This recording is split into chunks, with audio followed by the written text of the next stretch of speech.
এই শোনো না, আমি চুল সোজা করব, আমাকে 1000 টাকা দাও না। মাত্র 1000? তুমি এক কাজ করো, মানি ব্যাগ থেকে 2000 নিয়ে যাও। আরে বাবা, লাগবে তো 1000, 2000 দিয়ে কি করব? চুলের সাথে সাথে মুখটাও সোজা করে নিয়ে এসো। ভাবি, আপনার বোনটা না অনেক সুন্দর, আমার সাথে বিয়ে দিয়ে দেন। ধুর ও মিয়া, আপনার থেকে আমার বোন কত লম্বা দেখছে? আরে ভাবি, টিভি 50 ইঞ্চি হোক আর 60 ইঞ্চি হোক, রিমোট কিন্তু 6 ইঞ্চি থাকে। বেডা গুলা এত বড় খাচ্চর হয়, মন চায় পুতা দিয়াছেছি।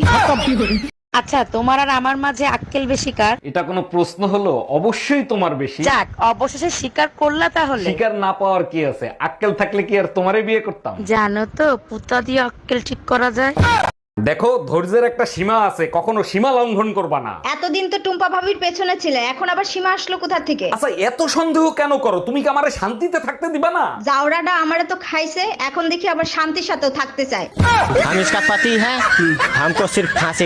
অসহ্য গরম পড়তিছে, একদমই সহ্য করতে পারতেছি না। মনে হচ্ছে জানি আগুনের গোলা এসে গায়ের ভিতরে পড়তেছে। এই শোনো না, একটা এসি লাগাও না। এসি তো আমিও কিনতে চাই, কিন্তু কিন্তু কি বলো তো না। বাপ কারেন্ট বিল দেবে।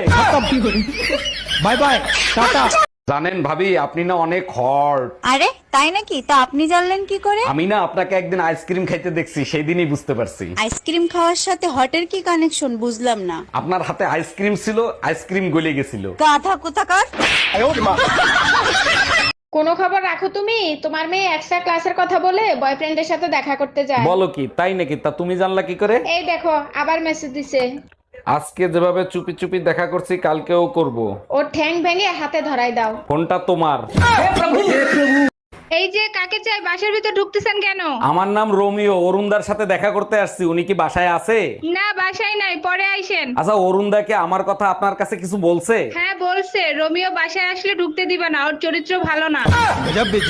অরুণ ভাই, শুনলাম আপনার শ্বশুর আপনাকে হেলমেট দিছে কিন্তু গাড়ি দেয় নাই। হ্যাঁ ভাবি, ঠিকই শুনছেন, হেলমেট দিছে, গাড়ি দেয় নাই। আমি তো শুনে অবাক হয়ে গেলাম, হেলমেট দিল কিন্তু গাড়ি কেন দিল না? 6 মাস পরে বুঝলাম, যখন আপনার ভাবি পিছন থেকে বেলুন ছুঁড়ে মারছে। হ্যাঁ, আমি বাইরে যাচ্ছি, তোমার সুই সুতা কিছু লাগবে নাকি? দর্জির কাজ করতে আর ভাল লাগে না। এই শোনো, পাশের বাড়ির নতুন ভাবির নাম্বারটা একটু নিয়ে আসো তো। আরে, ওনার নাম্বার তো আমার মুখস্থ, লেখো কোমর 32, সিনা 36। আমি ভাবির মোবাইল নাম্বার আনতে বলছি।